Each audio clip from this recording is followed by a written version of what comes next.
قلب للقلب على MBC مصر.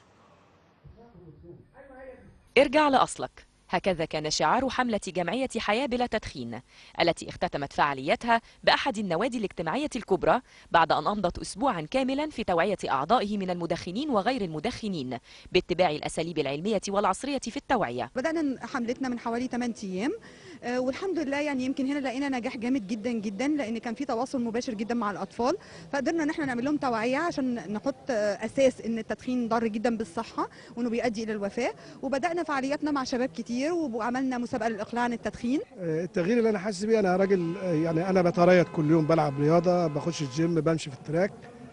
هناك فرق في الاداء بتاعي، في تحسن ملحوظ كويس. كنت لما اطلع سلم كويس او اعمل هروله في الجري كنت بسمع صوت نفسي، اسمع الصوت، يعني الصوت النفس داخل طالع. دلوقتي ما بسمعوش.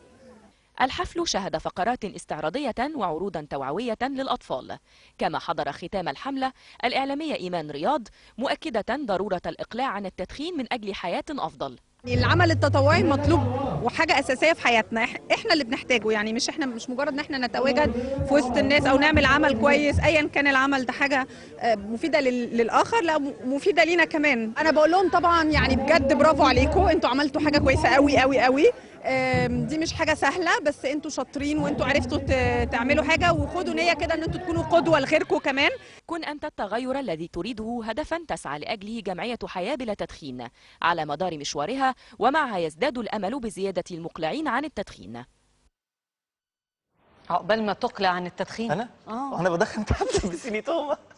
الحمد لله ما بدخنش والله يا جماعه، انا لا مواطن صالح. انا بحب انكشه دايما كده. اشمعنى انت؟ اشمعنى انا؟ ايه يا جت عليا؟ بتنكشني دايما. اه زي انا انكشك انت. ماشي.